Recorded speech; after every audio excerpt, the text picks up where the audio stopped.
ایسا شاه جلال باشو کوه بی زوال. شلوم دوستای عزیز، برادرها و خواهرها، امیدوار هستم خوب و خوش و سر حال باشین.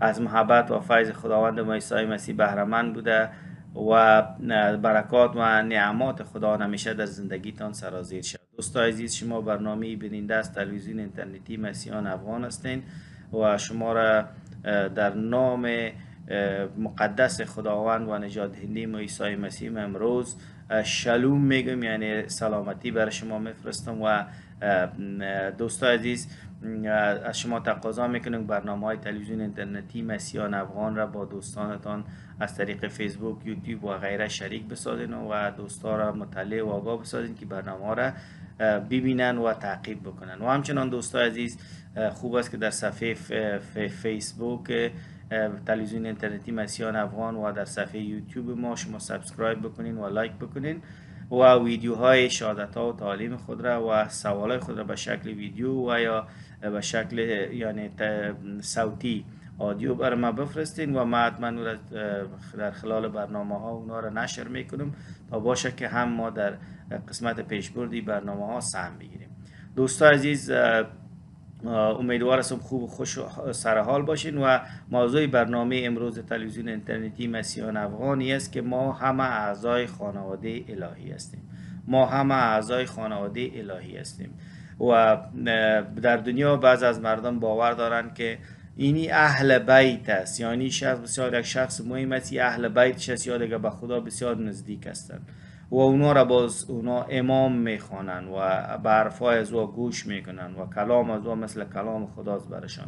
نه خیر دوستای عزیز، خداوند بر ما میگه که هر کسی که به خدای زنده و حقیقی عیسی مسیح ایمان داره او از عضو خانواده الهی است و او از جمله اعضای خانواده مقدس الهی است و در بین انسان ها هیچ فرق وجود نداره مگر اینکه به خدای زنده و حقیقی ایمان داشته باشد. و هر کسی به خدای زنده و حقیقی ایمان داشته باشه، هر کسی که باشه او عضو خانواده الهی است. و پس درباره از این موضوع دوستای عزیز ما میایم از کلام خدا میخوانیم که آیا واقعا ماهایی که به عیسی مسیح به صفت خدا و نجات دهنده خود ایمان داریم اعضای خانواده الهی هستیم یا نه؟ آیا مو اهل بیت ما هستیم، اهل بیت خدا، اهل بیت خدای مقدس و عظیم ما هستیم یا نه؟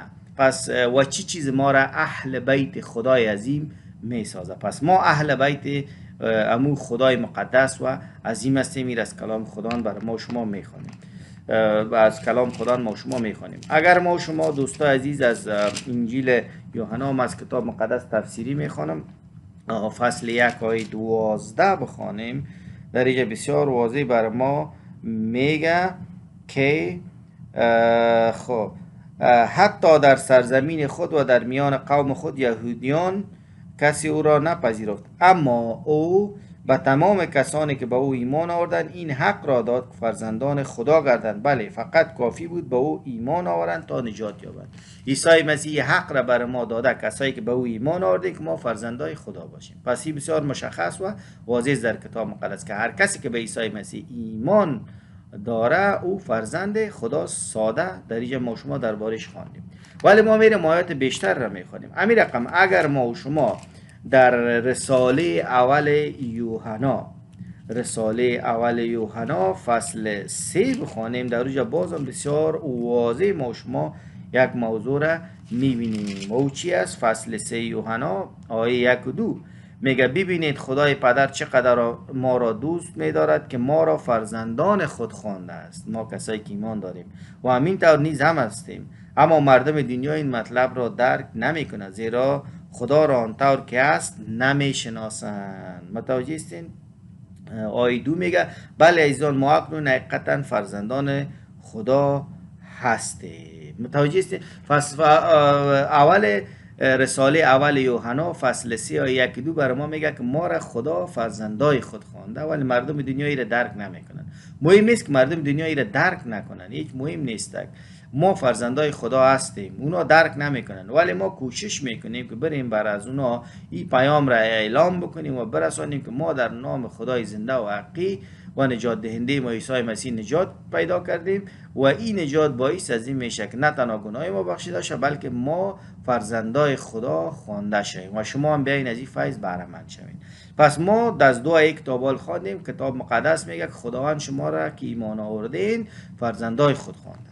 همین رقم دوستای عزیز اگر ما از افسسیان بخوانیم، رساله افسسیان فصل 2 در اونجا بسیار یک چیز را ما شما واضح میبینیم. افسسیان فصل 2 و در آیه های 19 و 20 میخوانیم که اکنون دیگر شما نسبت به خدا غریب و بیگانه نیستید بلکه همراه با مقدسین، کسایی که قبل از ما ایمان آوردن، اهل وطن الهی میباشید و با سایر ایمانداران عضو خانواده خدا هستید. اهل وطن الهی یعنی بهشت یا جایی که در زندگی ابدی را با خدا سپری میکنن. خب شما با ساختمان تعلق دارید که زیربنای آن را رسولان و انبیا تشکیل میدن و عیسی مسیح هم سنگ زاویه آن است. ما که ایمان آوردیم با مسیح به یکدیگر متصل شدیم تا به تدریج رشد بکنیم و به صورت یک خانه زیبا درآییم. شما نیز با وسیله روح خدا به مسیح و به یکدیگر متصل شدید تا قسمتی از این خانه را که مسکن خداست تشکیل دهید. یعنی خانه روحانی نه مثل خانه سنگ و چوب مثل کعبه وره که بدرو به نام خانه خدا یاد کرده، نه، این خانه روحانی که میگه خداوند که است، سرول سالار از این خانواده است و پدر از این خانه و این خانواده است و شما به مثل سنگایی است که امارت روحانی را بنا کردین. شما همتان میگه مقدسین هستین و اعضای خانواده الهی هستین. شما اعضای خانواده الهی هستین، از جمع مقدسین هستین. پس هر کسی که به عیسی مسیح به صفت خدا و نجات دهنده خود ایمان داره، همین آیات افسسیان فصل 2 19 تا 22 برای ما میگه که شما از جمع مقدسین هستین، شما اعضای خانواده الهی هستین و شما با هم دیگه متصل شدین و عیسی مسیح که سنگ زاویه از این خانواده است و تمام انبیایی که حقیقی هستن اونا خشتایی هستن که خانه را تهدابش بنا کردن. پس دوستایید چقدر خوب که ما و انبیا هیچ از هم دیگه فرق نداریم، اما مقدسین هستیم، اما در جمع مقدسین هستیم، همه ما فرزندای خداوند و اعضای خانواده الهی هستیم، همه ما در نزد خدا یکی هستیم. و اگر ما و شما از غلاطیان بخوانیم، میخوایم آیه بیشتر در این باره بخونیم چرا موضوع بسیار جالب است. غلاطیان فصل 6 آیه 10 بر ما و شما میگه بنابراین تا جایی که میتونیم در حق مردم به خصوص مسیحیان مؤمن نیکی بنماییم. نیکی بنماییم به خاطر چی؟ به خاطر ازی که ما پیشتر خواندیم که اعضای هم دیگه متصل شدیم و اعضای خانواده الهی هستیم، باید به هم دیگه خود ما نیکی بکنیم به خاطر که اونا عضو خانواده ما هستند. خب دوستان عزیز آیه های بسیار زیاد دیگه است. مثلا ما میخوایم این آیه ها را بخوانم. مثلا رومیان فصل 12 و در اینجا آیه 5 بر ما میگه درست همانطور که بدن انسان اعضای مختلف دارد، بدن مسیح یعنی کلیسا نیز اعضای گوناگون دارد. هر یکی ما از عضوی از بدن او هستیم و برای تکمیل آن لازم می باشیم و مسئولیت و وظیفه مشخص در آن داریم، اما در کل ما متعلق به یکدیگریم و به هم نیاز داریم. پس ما و شما همه ما اعضای خانواده الهی هستیم و خداوند عیسی مسیح که است، ما بدن از او هستیم، او سر است و ما بدن از او را تشکیل دادیم. یعنی برای ما گفته میشه که ما اهل بیت او بیت مقدس ما هستیم، ما اعضای خانواده الهی ما و شما هستیم و این لقب را ما و شما حاصل میکنیم بعد از اینکه به عیسی مسیح ایمان میاریم. و از اول قرنتیان اگر ما بخوانم فصل 3 بازم درباره همین صحبت میکنه که ما و شما همه ما اعضای همون خانواده الهی هستیم. و نو ما فقط همکاران خدا هستیم و شما مزرعه خدا هستید نه مزرعه ما. شما امارت خدا هستید نه امارت ما.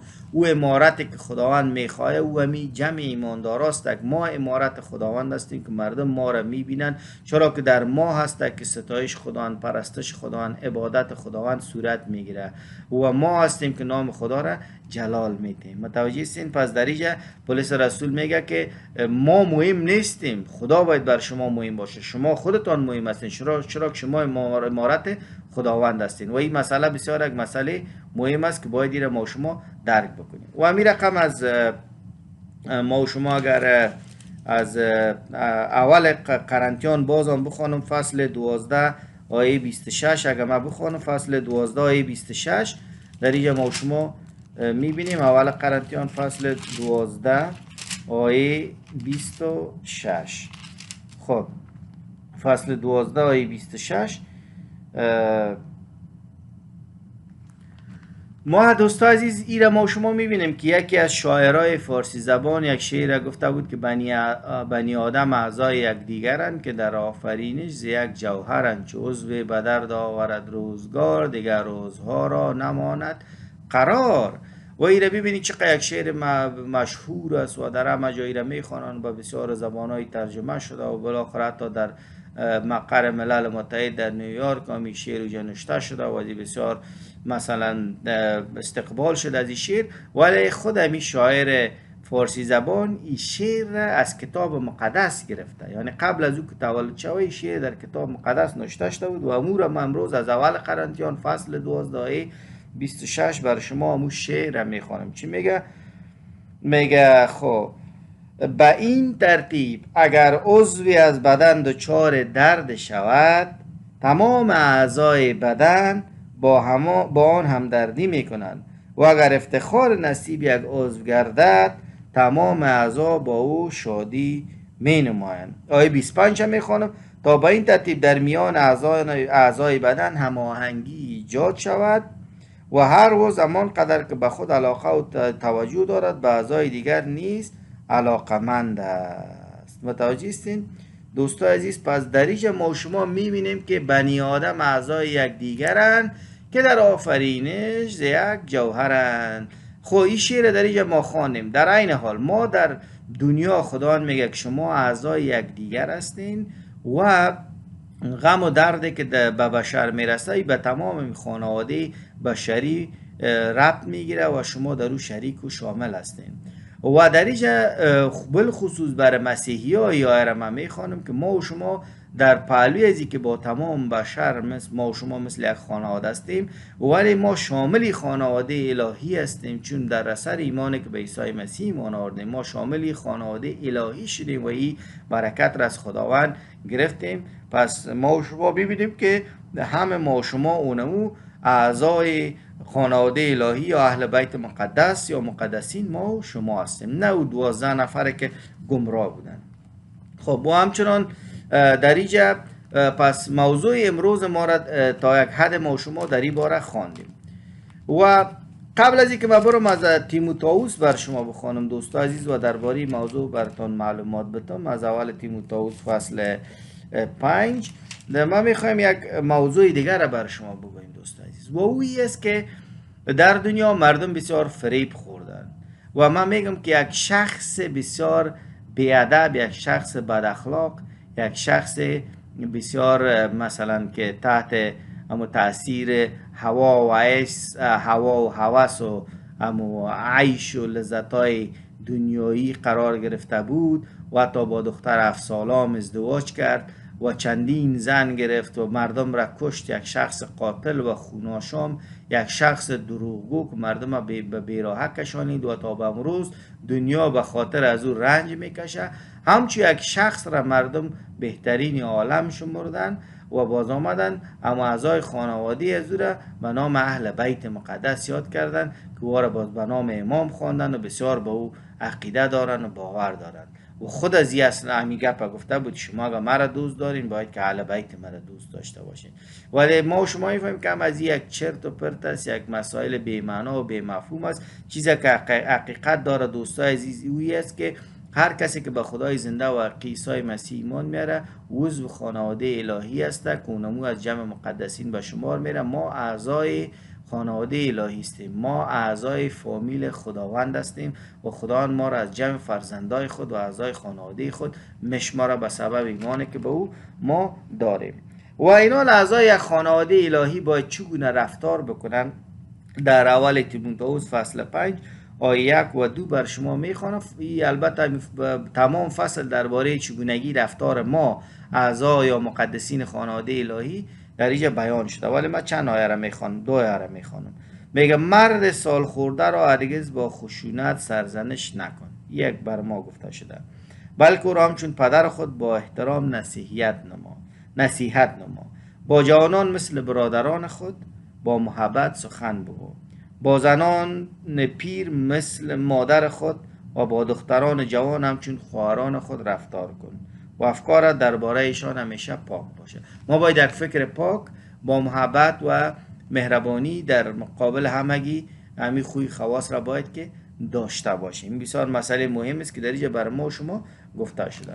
و همچنان در یوحنا فصل 13 اگر ما و شما بخونیم و در روی ما و شما بینیم، یوحنا فصل 13 و آیه 34 میگه پس حال دستور تازه به شما میدم و ما که مقدسین هستیم، اعضای خانواده خداوند، فرزندای روحانی خداوند هستیم. دستور تازه خداوند بر ما میده. دستور تازه چیست؟ یکدیگر را دوست بدارید همان گونه که من شما را دوست میدارم. محبت شما به یکدیگر به جهان ثابت خواهد کرد که شما شاگردان من می باشید. پس ما مقدسین، ما اعضای خانواده الهی یا فرزندای خداوند، ما و شما باید هم دیگر خود محبت بکنیم و دیگه مردم، تمام مردم دنیا را محبت بکنیم. محبت ما نشان میده که ما واقعا فرزندای خانواده الهی هستیم، ما فرزندای خداوند هستیم. پس دوستان عزیز، درباره از این موضوع امروز ما و شما صحبت کردیم که ما اعضای خانواده الهی هستیم. ما در حقیقت امو اهل بیت مقدس هستیم که بیت خداوند است، چرا کلام خدا در قرنتیان بر ما در جایا را خواندیم و وضاحت گفت که شما اونمو خانه خدا هستین که تهدا او انبیا است و سنگ زاویه عیسی مسیح.